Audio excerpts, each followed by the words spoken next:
ಆದರೆ ನಾವು ಗುರುವಂದನೆಯನ್ನು ಸಲ್ಲಿಸಬೇಕು. ಏವಾಗ ಪ್ರತಿ ವರ್ಷದಲ್ಲೂ ನಾವು ಪ್ರತಿದಿನ ಗುರುವಂದನೆ ಮಾಡೋಕ್ಕಾಗಲ್ಲ. ಅದಕ್ಕಾಗಿ ಒಂದು ದಿನವನ್ನ ಇಟ್ಟಿದ್ದಾರೆ. ಈಗ ಗಣಪತಿ ಪೂಜೆ ಮಾಡಬೇಕು ಅಂದ್ರೆ ಗಣಪತಿ ಹಬ್ಬ ದಿನ ಮಾಡ್ತೇವೆ.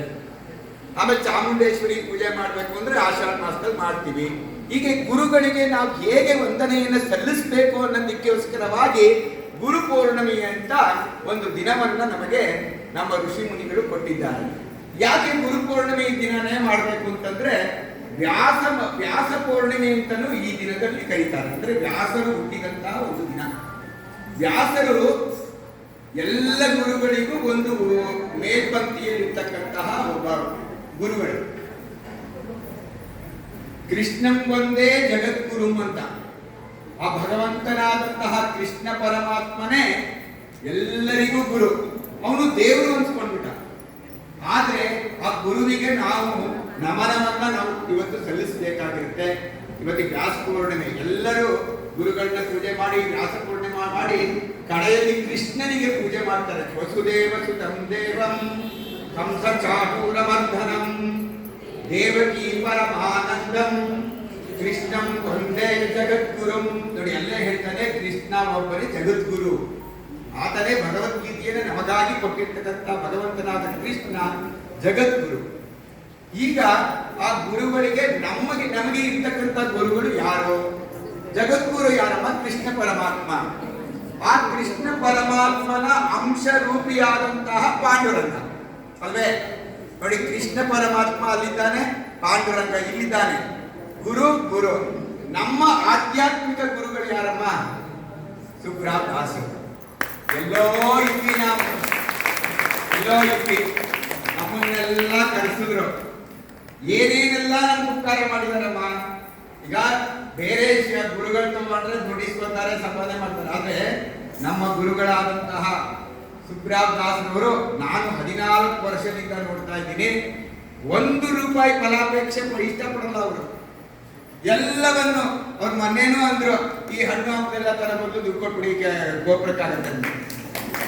ಗೋಪುರಕ್ಕಾಗತ್ತೆ ಯಾಕೆ ನನಗೆ ಅಷ್ಟೊಂದು ನನ್ನ ಬೈಕಲ್ಲಿ ಸುರಿತೀರಾ ಬೇಡ ಅಂತ ನಾನಂದ್ರೆ. ಇವತ್ತೊಂದು ದಿನ ಯಾರು ಏನೂ ಹೇಳಲ್ಲ ಗುರುಗಳೇ, ಅವರು ಇಷ್ಟ ಏನು ಬರುತ್ತೋ ಅದು ಮಾಡ್ಕೊಡಿ, ಗೋಪುರದ ಆಮೇಲೆ ನಾನಂದೆ. ಆಮೇಲೆ ಹೂ ಅಂದ್ರು. ಆದ್ರಿಂದ ನಮ್ಮ ಸುಬ್ರಾವ್ ಗುರುಗಳು ನಮಗೆ ಎಷ್ಟೋ ಭಜನೆಗಳನ್ನ ಹೇಳ್ಕೊಟ್ಟಿದ್ದಾರೆ. ಯಾರ ಹತ್ರ ಆದ್ರೂ 1 ರೂಪಾಯಿ ತಗೊಂಡಿದಾರಮ್ಮ? ಇಲ್ಲ. ಅದಾದ್ಮೇಲೆ ಯಾತ್ರೆ, ಜ್ಞಾನಸತ್ರ ಯಾತ್ರೆಗಳು ಎಷ್ಟೇ ಸಾವಿರಾರು ರೂಪಾಯಿ ಖರ್ಚು ಮಾಡ್ಕೊಂಡು ಜ್ಞಾನಸತ್ರ ಯಾತ್ರೆ ಮಾಡಕ್ಕೆ ಸಾಧ್ಯನೇ ಇಲ್ಲ. ನಾವು ಎಲ್ಲಾದ್ರೂ ಸೇರಿಸ್ಕೊಂಡು ಮುಂಚೆ ಹೋಗಿ 3 ತಿಂಗಳು ಮುಂಚೆ ನಮಗೆ ಹೇಳಿ ಅಲ್ಲಿಂದ ಹೋಗಿ 2 ಸಲ ಹೋಗಿ ಆ ಜಾಗದಲ್ಲಿ ಹೋಗಿ ಎಲ್ಲ ಸಮಸ್ತ ವ್ಯವಸ್ಥೆಯನ್ನು ನಮಗಾಗಿ ಮಾಡಿ ಅಲ್ಲಿ ಹೋಗಿ ಜ್ಞಾನಸತ್ರ ಯಾತ್ರೆ ಮಾಡಿ ಸುತ್ತಮುತ್ತ ಇರೋ ದೇವತೆಲ್ಲ ನಮ್ಗೆ ತೋರಿಸ್ತಾರೆ. ಇಲ್ಲ ನಾವು ಯಾರು ಅದು ಹೋಗಕ್ಕೆ ಅರ್ಥನೇ ಇದೆಯಾ? ಅದೇ ನಮ್ಮ ಪುಣ್ಯ ಆಗಿರ್ತಕ್ಕಂಥ ದಾಸರು ನಮಗೆ ನಮ್ಮ ಪರಮ ಪುಣ್ಯ. ಇದೆಲ್ಲ ಆದ್ಮೇಲೆ ಗುರುಗಳಿಗೆ ಒಂದು ಈ ಭಜನಾ ಕಾರ್ಯಕ್ರಮ ಸತ್ಸಂಗ ಎಲ್ಲ ಮಾಡಬೇಕು ಅಂತ ಮನಸ್ಸಾಗಿ ಈ ಒಂದು ದೊಡ್ಡ ಭವ್ಯವಾದ ದೇವಾಲಯವನ್ನು ಕಟ್ಟಿಸಿ ಅಲ್ಲಿ ಪಾಂಡುರಂಗನನ್ನ ಕೂರಿಸಿ ನಿತ್ಯ ಪೂಜೆ. ಯಾವ ದೇವಸ್ಥಾನದಲ್ಲಿ ನಿತ್ಯ ಅನ್ನದಾನ ಮಾಡ್ತಾರೆ ನಮ್ಮ ಮೈಸೂರಲ್ಲಿ ನೋಡ್ಕೊಂಡ್ರು, ಯಾರು ಪ್ರಸಾದ ಕೊಟ್ಟು ಕಳಿಸ್ತಾರೆ. ನಾನೇ ನೋಡಿದ್ದೀನಿ, ಬೇಕಾದ ದೇವಸ್ಥಾನ ಮಾಡಿದ್ದೀನಿ. ಆದ್ರೆ ಈ ನಿತ್ಯ ಸಂದರ್ಭ ಏನ್ ಕಷ್ಟ ಇರುತ್ತೋ ಕಷ್ಟ ಇರಲ್ವೋ ಗೊತ್ತಿಲ್ಲ.